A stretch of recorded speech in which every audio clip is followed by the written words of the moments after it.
Well, I know we've been cooped up for a number of weeks now, and watching all the updates of a pandemic that seems like it's never going to end.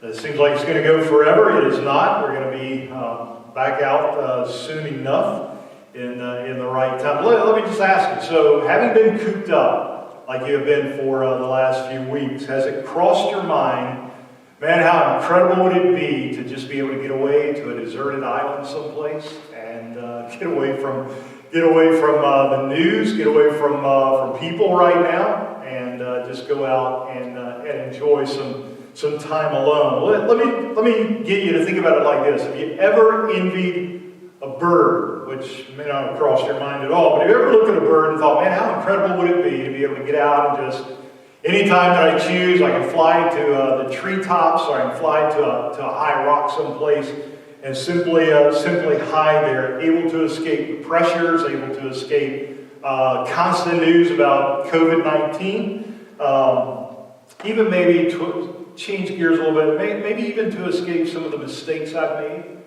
or maybe some of the people that want to cause me harm, and to be able to just get away as far as I possibly could. If you've ever had a desire to escape, or ever had a desire to run away, or leave it all behind, you're in good company. That's the psalm in Psalm 55, and the psalmist David, as he writes, King David, who wrote this psalm, had that impulse, and he describes it, his desire to kind of sprout wings like a dove. He says, if I could just fly away to some rocky high cliff in the rocks of Judah, then I won't never have to deal with anything going on in my life. I won't have to see anyone else in my life, and we're going to see what that situation was. Because really to understand the psalm, you got to understand the setting and everything that's going on in David's life.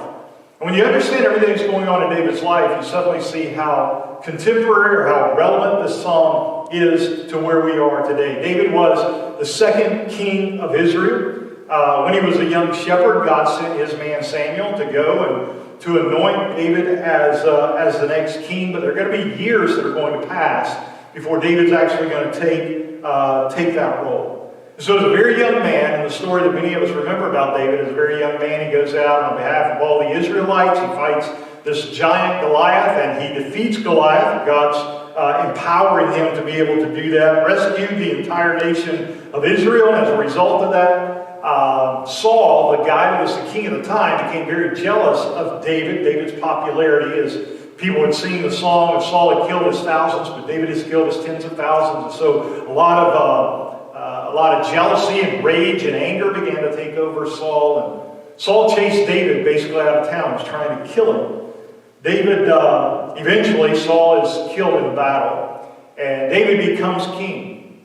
And he established the capital city of Jerusalem as the capital, takes it into the Golden Age. He was this incredibly popular warrior king, known for his ability to lead in battle. But as David grew older, there was a weak spot in David's life that kind of began to surface, and that was his place as a parent. Of all the things that David could do, he wasn't a very good parent. You eventually come to the saddest section in the biography of David when you get to 2 Samuel chapters 15 to 17. You can read that on your own later. But David's own son, a man by the name of Absalom, turned against the old king, ran him out of the capital city of Jerusalem, kind of garnered some of the troops, the soldiers, and turned them against David, turned their hearts against David, their own king and his own father. And they chased David out of the city. And so you begin to think, well, things can't get much worse. But then you see in the story that it actually does. There was a traitor by the name of Ahithophel, who had at one time been a very close friend to David. They had borne their hearts to one another. They were very close friends. They had worshipped together, gone to the house of the Lord together. But Ahithophel becomes the chief advisor to Absalom, the son of David, that was now turning the city and the nation against David. And he helped Absalom. Ahithophel helps Absalom turn the people of Israel against their king David. Psalm 55 then is the insight into what is going on in David's life and his heart as he writes about this and writes about the situation that he's in. And all of us can identify with David. Let's look at some reasons for wanting to run away. There are a lot of those. A lot of reasons that you may want to run away from everything. Maybe because of something that we have created ourselves. The truth about all this is that we have made decisions, we've made mistakes. There's some things we'd like to just be able to run away from, or create some situations in our life we feel like we'd like to get away from those. Maybe it's something that you didn't create, but something that was handed to you.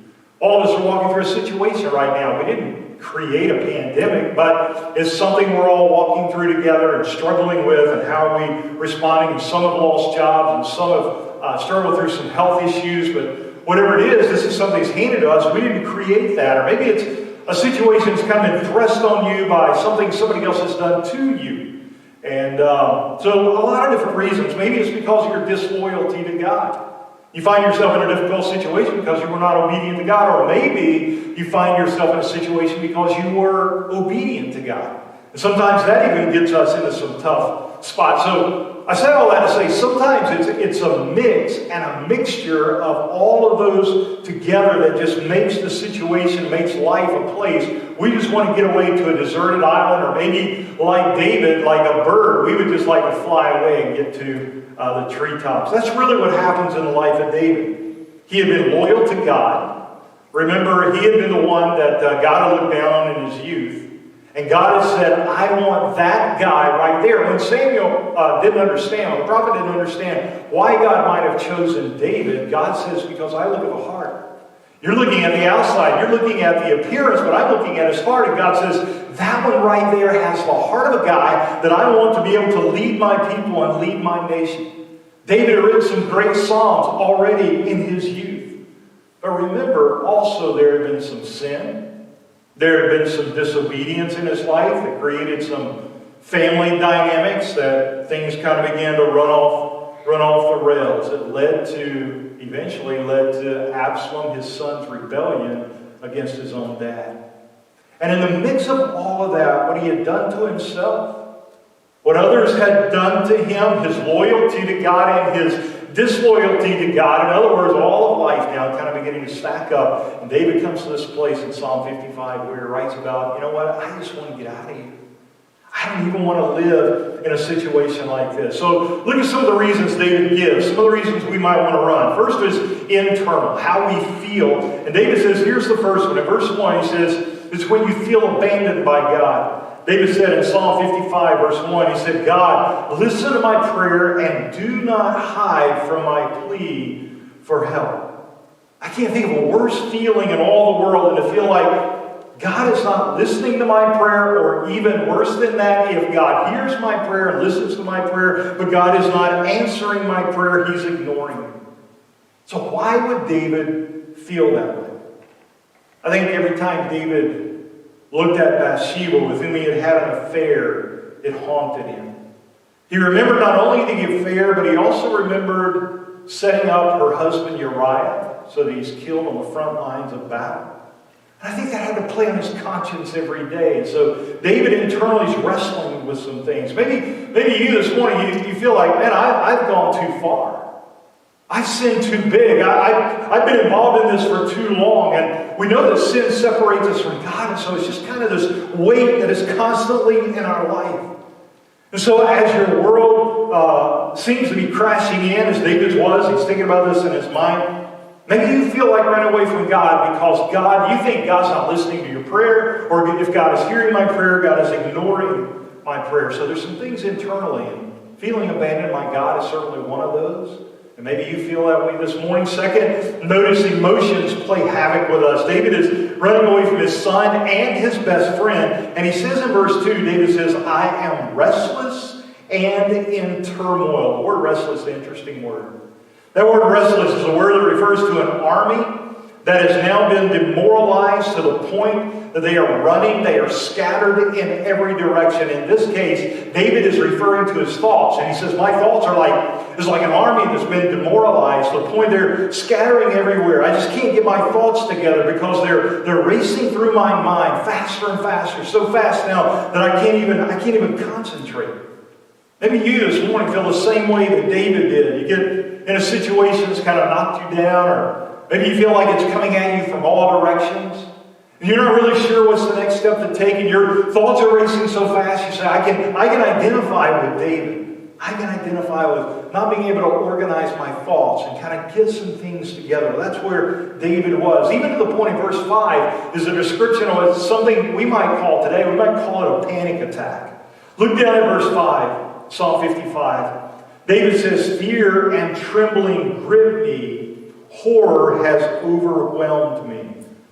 I think the church may be about to come out of the dark ages in terms of talking about mental illness and some of those kinds of things. Let me just say it to you today, because all of us have been so closed up for some period of time. But I would say to you today, if you think you're struggling with mental illness today or struggling in some way in your mind, that's a great, my word to you today, my encouragement to you today would just be to reach out and get some help. Seek professional help if you need that. But I think in David's case, and probably in most of our cases, I think in David's case, this was a panic attack that's brought on because there's an accumulation now of significant events that are coming crashing down in his world at the same time. In verses 4 and 5, you see the language. He says, "My heart is quaking." He feared dying. He was overwhelmed with horror.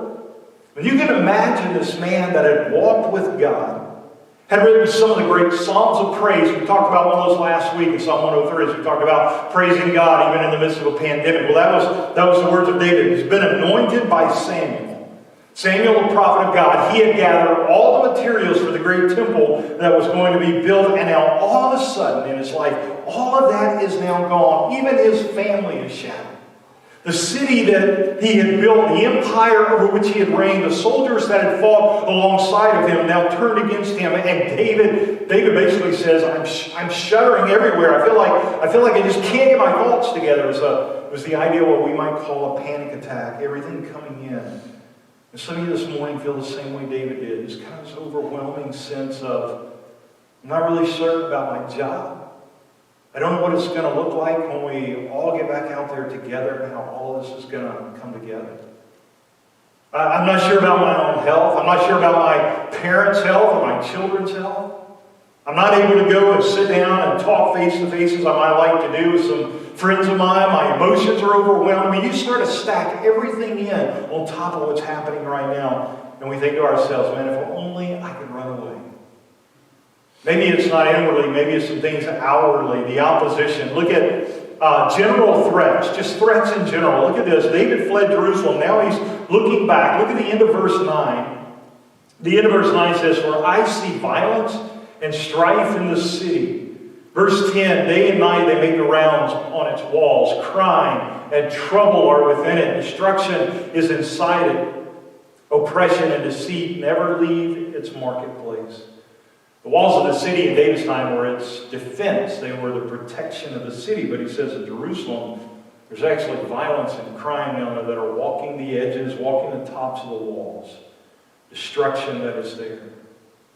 You and I know what it feels like to not feel safe in our own city these days. The terrorist threats, which are not even in the news right now because everything else with the pandemic has kind of overtaken everything. You know, this youngest generation is a generation that will never know what it feels like to walk outside their homes without knowing that around every corner is the possibility of a threat of harm in their life. You take the economy, you take the constant threat of terrorist attacks, this generation going to school to know the reality of school shootings that happen on a regular basis. And to know what it's like to walk into those situations. Now you've got a pandemic. And what in the world? And I think we can identify with David in verses 9 to 11. But notice not only general threats, but there was some personal betrayal that had taken place. This was the straw that kind of broke the camel's back and that brought David to writing the psalm. The primary reason for David to write in verse 12. "Now it's not an enemy who insults me. Otherwise I could bear it. It's not a foe who rises up against me. Otherwise I could hide from it. But it is you, a man who is my peer, my companion, and good friend." We used to have close fellowship. We walked with a crowd into the house of God. Is there any greater personal hurt than being betrayed by someone that you were once close to, a close personal friend that you had this relationship? Maybe it's somebody that said they would recommend you to a job and they just totally forgot about it, or just didn't do it at all. Maybe it's somebody that you share a secret with, or a personal hurt or struggle, and now you find out they've told some other people, and you told them that in confidence. Maybe it's a friend you've known for a long time that, for whatever reason now, has begun to turn their back on you, to trust someone, and then put your guard down, and then that person take that trust and betray you. The personal hurt David was feeling. So when you look at David internally, the wrestling he was going through, externally, the things that were coming in around him, he wanted to run away from everything. And so you just again, you look at this, you say, all of us can relate to that. But I want to look at the response to wanting to run away. Look at verse 6. David, he said, I said, if only I had wings like a dove, I would fly away and find rest. This man who had been this victorious warrior, right? He had led to this building of this great city, he lived in a palace, he's a national hero at one time, and now he envies a bird. I would give it all up. David said, I would trade everything that I've had, and I would trade places with a dove if I could do that. And then he changes images in verse 7. How far away I would flee. I would stay in the wilderness. I would hurry to my shelter from the raging wind and the storm. I'd love to be able to just outside, just wander away. Just go out in the wilderness in the midst of no place, right? All of us can identify with that. Just live there, stay there, away from everything. Now before you think, well, that's not very spiritual of you, David, just remember, we see this in the lives of a number of guys, a number of spiritual heroes in Scripture. You can look at Moses, you can look at Jeremiah, and they made very similar statements. You can look at the great prophet Elijah, who didn't just talk about it. Elijah actually did what David is talking about. Right after the great victory on Mount Carmel, you got Jezebel, who makes a threat against him, threatens this mighty man of God for his life. And Elijah takes off and runs and gets as far away as he possibly can. So he didn't just talk about it, he does it. We live in a world that thinks that this is the answer, right? That we just run to numb the pain. So we run to the bottle, or we run to illicit and unhealthy relationships, or we run to a corporate ladder. We climb the ladder as fast as we can, and we think, man, this is going to do it. I'm going to feel better. This is going to numb the pain in my life. Anything to get away from reality. Anything so that I don't have to think about and look at what's really going on in my life and what's going on around me. But here's what I want to encourage you to do. I want to encourage you to do what David did. And the only response that's really going to give you any hope at all is the response David had. The answer we're looking for, and that is simply this, and that is to run, yes, but run to God. This is actually where David began. Remember this in verse 1? He said, God, save me by your name, vindicate me. I'm sorry, down to verse chapter 55. God, listen to my prayer. Do not hide from my plea for help. So David runs to God. I don't know how far down you are this morning. I don't know how far down you are wanting to run, but I know however far that is, if you simply look up to God and run to God and say, God, I just need you to respond. God, I need to hear from you. I need to sense your presence in my life. Yes, David wanted to run, but before he did, he catches himself and he asks God. He begs God, God, would you listen to my prayer? So I'm going to encourage you to run to God. That's David. So how do you do that? How do you run to God? Here's the last three things. We're going to quit here in just a moment. First is this. Be confident that God does rescue. Look at it. It's right here in the Psalm. Down to verse 16. David says, but I call to God and the Lord will save me. So when everything is closing in and you are losing your confidence in God, David says you need to come back to this and have confidence that God does rescue. The Lord will save me. But here's the problem most of us have this morning. Is we think God's not big enough to handle our issue. So Mark, you don't know how far gone I am. You don't know how far I've slid. You don't know the mess I'm in. It's too big. It's too complicated. It's got too many parts to it. Listen, God, the Scripture tells us God specializes in impossibilities. No man could have created a more complicated situation than David had done in his life. He had committed adultery. He had committed murder. David had made a mess out of his family. His whole family had now turned against him. But David said, I call to God. See it in verse 16. I call to God and the Lord will save me. Confidence that even though it's such a mess, God's still going to be saving, in the saving business. Here's the second thing to run into God. Be confident. Second, form a habit of calling on God. Make it a habit. Make it constant. Look down to verse 17. He says, I complain and groan morning, noon, and night, and He, that is God, He hears my voice. David was in this constant conversation with God. He's constantly talking to God. Talking to God, listening to God. I don't know where you are this morning, but listen, I know this. You're in no bigger mess than David was in. And he says, I cry constantly to God. And God will hear my voice. And God will save me. God will rescue me. So come with confidence. I get this habit of conversing with God. And then finally, rest in God's sustaining power to see you through. Rest in God's sustaining power to see you through. Down in verse 22. Then in verse 22, David simply, he's coming to the end of this thing, and David says, cast your burden on the Lord, and He will sustain you. He will never allow the righteous to be shaken. The word for burden in the Hebrew literally means whatever is given to you. Whatever is given to you. So you've sinned and you live with guilt. That's what's given to you.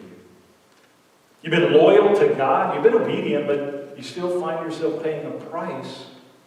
It seems like because you were obedient to God, but I'm still paying this price. And that is what is given to you. Or maybe you have created your own mess. You made a lot of bad decisions. You've taken some directions you shouldn't have taken. And you look at your life, and the Scripture would say, well, that's your burden. That is what is given to you. Or maybe you've been handed a mess. Oh, we've all been handed a mess this morning, right? Living out of something that is a once-in-a-lifetime pandemic. So we've been handed this mess. That is what has been given to you. And notice what the psalmist says in verse 22, cast your burden on the Lord, and He will take it away. That's not what He says. That's what I want Him to say, but that's not what He says. He says, cast your burden on the Lord, and He will sustain you. He will support you. He will nourish you. That's the idea that is there. Here's the amazing thing about the psalm. This is David who had not known Jesus Christ. He had never seen, he had never heard the words that Jesus spoke in Matthew 11:28 when Jesus said, come to me, all you who are weary, you got a heavy burden. Jesus said, come to me and I will give you rest. So you and I today, we look back on one who took some mud and spit on the mud and healed a man that had been blind his entire life. You and I look back at a guy that walked up to a tomb of a man that had been in the tomb for several days, and he simply said, get up and come out of there. The guy gets up from the dead and walks out after 4 days of being in the tomb. You and I look back at a guy that said that at the end of 3 days, I'm going to come back to life. And they killed him on a cross. They crucified him. And after 3 days, he came back to life.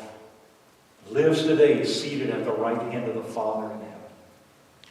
You and I look at something that David could not imagine in his greatest imagination. That's the God that we run to when we want to run away from it all. That's the God we run to. I want to encourage some of you this morning that have never known Jesus Christ, never known God personally.